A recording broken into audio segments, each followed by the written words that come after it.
Alright, so let us start our today's tutorial class. Okay, this is the 12th video in the row and 4th video for chapter 3. Okay, that is metals and non-metals.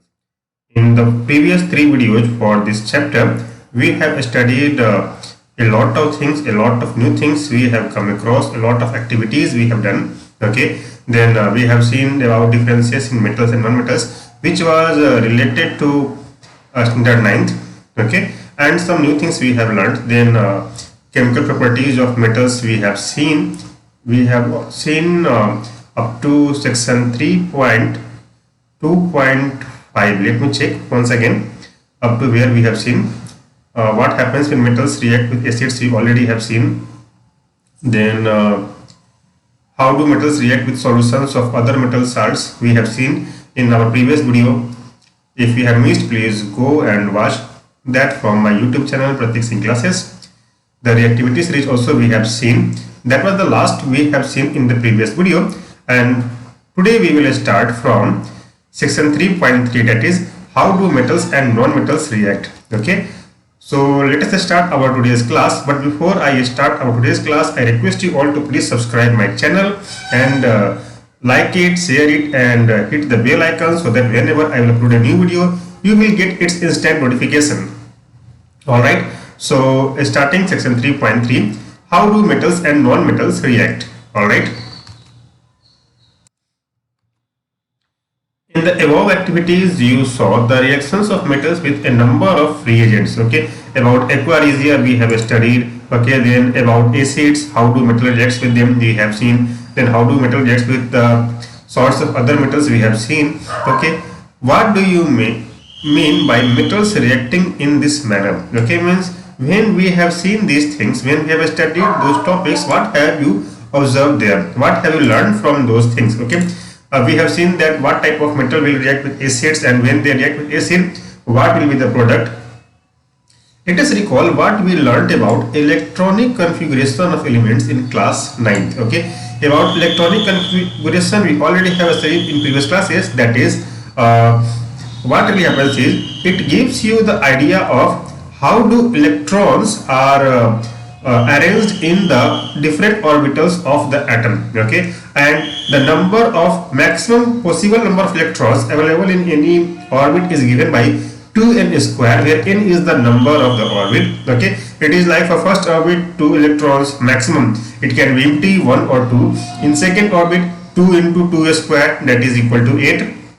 Okay, that means in second orbit maximum of 8 electrons can be occupied, means from 0 1 2 3 up to 8 numbers. Okay, in third orbit it is 2 into 3 square. Okay, just put the orbit number in the formula 2n square and you will get the number of electrons in any orbit. Okay, so in third orbit we have a maximum of 18 electrons filled. Okay, not more than that, means from 0 to 18. And also there are a lot of other principles which says that in any orbit what may be the maximum possible number of electrons being occupied if the next orbit is partially or fully filled. Okay, so that will come in class 11th, not now. Here we will watch only about the basics of electronic configuration. We learned that noble gases which have a completely filled valence shell show little chemical activity, or we can say that they are least reactive metals or gases. Alright, because what really happens is in the noble gases, okay, that is the group 18 elements. Okay, the every orbital of the atom is fully filled. Okay, we therefore explain the reactivity of elements as a tendency to attain a completely filled valence shell. Okay, means any element will always want to completely fill its all the cells. Okay, valence shell always means the outermost shell, but not only that, the suppose it may be possible that the outer shell is filled but the penultimate cells are not filled in case of a transition metals. Okay, but here we will only fix to the valence shell. Okay, every element, every atom will want to get the electronic configuration. Okay, which will be likely to its nearer noble gas. Let us have a look at the electronic configuration of noble gases and some metals and non-metals. Okay, here some examples are given. We will see that one by one. We can see from table 3.3 given below that a sodium atom has one electron in its outermost shell. If it loses the electron from its M shell, then its L shell now becomes the outermost shell, and that has a stable octet. Octet means in outermost orbit there must be 8 electrons. Okay, that is called as octet, and also the stable electronic configuration. The nucleus of this atom still has 11 protons, but the number of electrons has become 10, and so the positive charge, okay, comes to the sodium atom and it becomes sodium cation Na plus. Okay, and also do remember that from any atom electrons can go outward or come inward, can be added, but protons, it is very difficult to remove or to add protons. Okay, so the number of protons will never change, only the change will happen in the number of electrons. Okay, on the other hand, chlorine has several electrons in its outermost shell. Okay, and it requires one more electron to complete its octet. So let us see this table 3.3. Here, as you can see, we know very well that the first shell is named as K, then L, M, N respectively. Okay, so as you can see here, the atomic numbers are given and the number of electrons in cells are given. Okay, if the outermost shell contains 8 electrons, then it means it is filled, and that is called as octet rule. Okay, once any atom gets its octet full, okay, that means it is become inert. Okay, every atom, every element wants to get an electronic configuration such that it will become inactive. Okay, helium, its atomic number is 2 and its first shell is K. In K shell we have a maximum number of 2 electrons occupied. Okay, that means its orbital is fully filled. Neon, the second noble gas, okay, it has atomic number 10, and you can see here that it has only 2 cells and both the cells are fully filled. Argon likewise 2, 8 and 8. See here, as earlier I have said you that the maximum number of electrons in any orbit can be determined by the formula 2n square. Here argon has atomic number 3 and it has 3 cells K, L and M. Okay, if you put the formula 2n square in that situation, the outermost orbit may have 2 into 3 square, it is 18 electrons, but here it is only 8. Okay, so you can say that it is not fully filled, just partial. But according to the laws of chemistry, okay, if outermost orbital has 8 electrons and penultimate cell has 8 electrons, then it is fully filled. Okay, so there are a lot of different laws in different situations in chemistry. One by one you will get in this book and later classes also.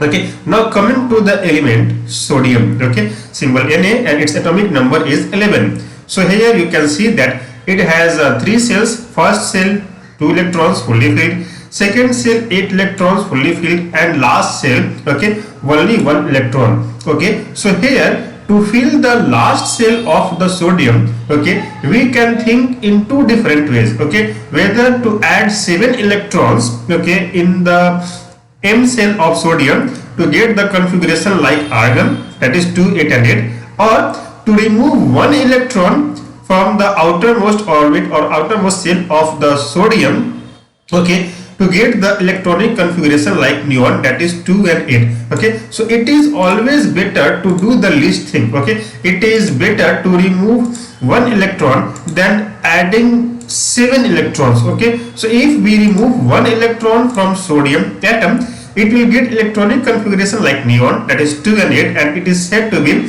filled, okay, or inert. But when we move 1 electron outside of the sodium atom, okay, what happens there is the number of protons in the nucleus of sodium will remain 11, but the number of electrons will become 10, decrease of 1 electron. So there the charge will increase by 1 unit. Okay, so sodium will become Na plus. Okay, likewise, if you see the electronic configuration of magnesium, okay, its atomic number is 12 and the number of electrons in each cell, okay, is 2, 8 and 2 respectively in K cell, L cell and M cell. Okay, here if we remove 2 electrons from magnesium, it will get the electronic configuration like neon, or if we add 6 electrons in the outermost shell of the magnesium, it will get electronic configuration like argon. Okay, so here what happens is, it is obvious that removing 2 electrons is far better than adding 6 electrons. Okay, so when we remove 2 electrons, magnesium will get electronic configuration like argon and it will become inactive. Okay, in that situation magnesium will become Mg2 plus.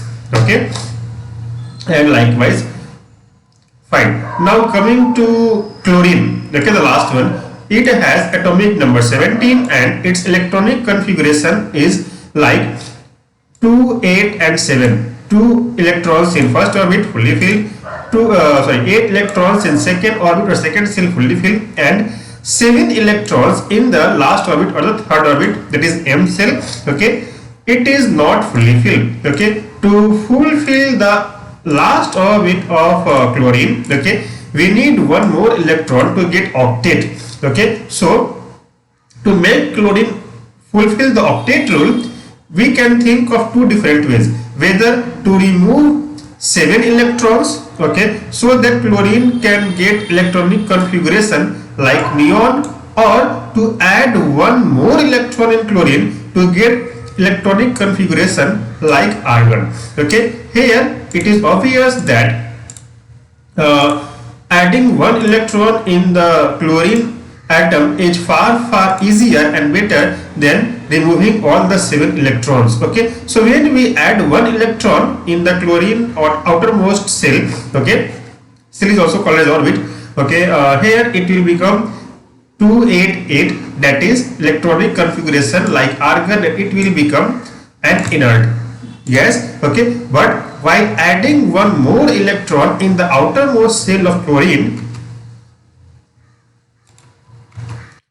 what happens here is, here in the atom, in the nucleus, there will remain 17 proton. Okay, but in the cells the total number of electrons will become 2 plus 8 plus 8, that is 18. So here negative charge will increase because electrons have negative charge and chlorine will become Cl minus. Okay, if sodium and chlorine were to react with each other, what happens there is, the electron which is lost by sodium, okay, here which I have said you that one electron will be lost, okay, it will be gained by chlorine.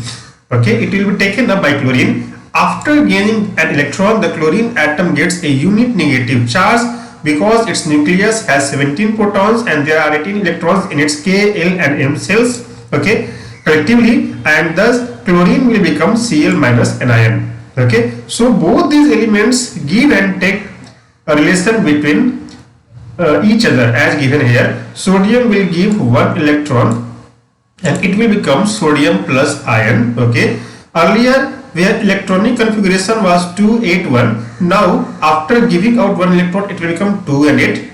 Okay, that is sodium cation or sodium cation.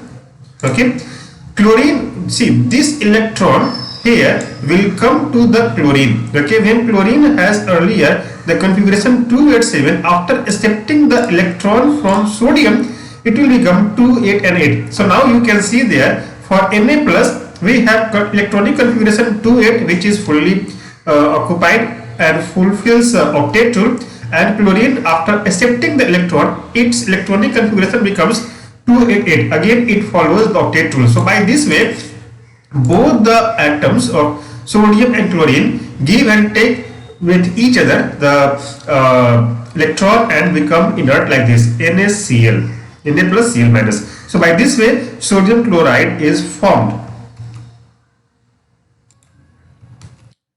Right. So we know very well that like charges repel each other and unlike charges attract each other, or opposite charges attract each other. Okay. So here sodium gets a positive charge and chlorine get negative charge. Okay. Sodium and chlorine ions being oppositely charged attract each other and are held by a strong electrostatic force of attraction to exist as sodium chloride NaCl. Okay. So this force which attracts or which bonds both the ions are called as electrostatic force of attraction. About this you will study in class 12th, not now, but it is just like when there are two opposite charges, they attract with each other, and the force of attraction is called as electrostatic force. Okay, this electrostatic force is also repulsive when we have two like charges, means positive charges or negative charges, they will repel each other, and that force also is called as electrostatic force. It should be noted that sodium chloride does not exist as molecule but aggregates of oppositely charged ions. So we can say that there is just a type of you can say force of attraction between sodium and chlorine, but it is wrong to say that NaCl is a molecule. Okay, let us see the formation of one more ionic compound, magnesium chloride. Okay, so here NaCl, because they attract each other because of ionic composition, they are called as ionic compounds. Okay, every compound which form bonding because of transfer of electrons, they are called as ionic compounds. Okay, now let us see the situation, the condition or the example of magnesium chloride. Alright, but before going to the example of magnesium chloride, let us see the electronic configuration of magnesium and chlorine once again. Okay, so here you can see the configuration of magnesium is 2, 8 and 2. Okay, and I have said you that magnesium, to become octet, to fulfill the octet rule, it must leave its 2 electrons in its outermost shell. Okay, to get the electronic configuration like neon. Okay, so one atom of magnesium will give out 2 electrons, but chlorine on the other hand, it will accept only 1 electron. That means to accept 2 electrons of magnesium, 2 atoms of chlorine are needed. Now let us see how it is given in the book. So see here, magnesium will give out its 2 electrons and it will become Mg2 plus, and the electronic configuration after giving out 2 electrons will become 2 and 8, and this is called as magnesium cation or magnesium cation. Okay, likewise one chlorine atom will accept 1 electron, and after accepting its electron, its electronic configuration will become 2, 8 and 8. Okay, and that is chlorine anion. So as you can see here, 2 atoms of chlorine are accepting 1 electron each from 1 atom of magnesium. Okay, so after leaving 2 electrons, it will become Mg2 plus, and accepting 1 electron we will have Cl minus. So as you can see here, it is written Mg2 plus Cl minus whole 2, that means 2 atoms of chlorine. So in this way magnesium chloride is formed. The compound is formed in this manner by the transfer of electrons from a metal to non-metal, are known as ionic compounds or covalent compounds or electrovalent compounds. Okay, can you name the cation and anion present in MgCl2? Yes, cation is Mg and anion is Cl. Now coming to section 3.3.1, that is properties of ionic compounds. Alright, so ionic compounds or electrovalent compounds, whenever there will happen complete transfer of charges from one atom to the other atom, okay, the type of compound thus formed is called as ionic compound or electrovalent compound. Now coming to its properties. To learn the properties of ionic compounds, we have to perform this activity 3.13. Let us see what is given here. Take samples of sodium chloride, it easily available in your kitchen, okay, the common salt, potassium iodide, barium chloride or any other salt from the science laboratory. What is the physical state of these salts? All of them will look solid. Okay, take a small amount of sample on a metal spatula and heat directly on the flame. Repeat with other salt samples also. What do you observe? Do the samples impart any color to the flame, or do these compounds melt? Okay, means whether the color of these compounds changed or whether they melted from solid to liquid. Oh God, I'm suffering with cold very badly. Okay, fine. Did you observe anything? Okay. Did the samples impart any color to the flame? Means whether the color of the sample which you have used here, okay, the salts have changed or whether they melted. Try to dissolve the samples in water. Petrol and kerosene, are they soluble? Okay, salts are easily soluble in water, but petrol and kerosene, we will see it later whether they dissolve or not. Make a circuit as shown in figure 3.8 as it given here. A beaker is taken, two electrodes are given, they are attached with a battery and a bulb and a key, and the solution of salt in the beaker. Okay, that means sodium chloride plus water, or water and potassium iodide, or water or barium chloride, like that. Okay, what do you inference in this experiment, whether the given solution is a good conductor of electricity or not? Okay, so let us see the table 3.4, melting and boiling points of some ionic compounds. Before I say you, okay, let me say that salts are easily dissolved in water and they are very good conductor of electricity. Okay, so here for sodium chloride, melting point and boiling point is given. For lithium chloride, calcium oxide and magnesium chloride. Okay, from this activity you observe that ionic compounds are solid and somewhat hard because of a strong force of attraction between the positive and negative ions. Okay, harder will be the force of attraction, okay, the more chances that the compound will be solid in physical state. Okay, these compounds are generally brittle and break into pieces when pressure is applied. Okay, then generally the melting and boiling point of ionic compounds are very high because of very high force of attraction between the ions of the compound. Okay, to break them or to boil them or to melt them, very huge amount of energy is required. Okay, that energy is needed to a strong to break a strong interionic attraction. Solubility. Electrovalent compounds or ionic compounds are generally soluble in water but insoluble in solvents such as kerosene, petrol or any other hydrocarbon.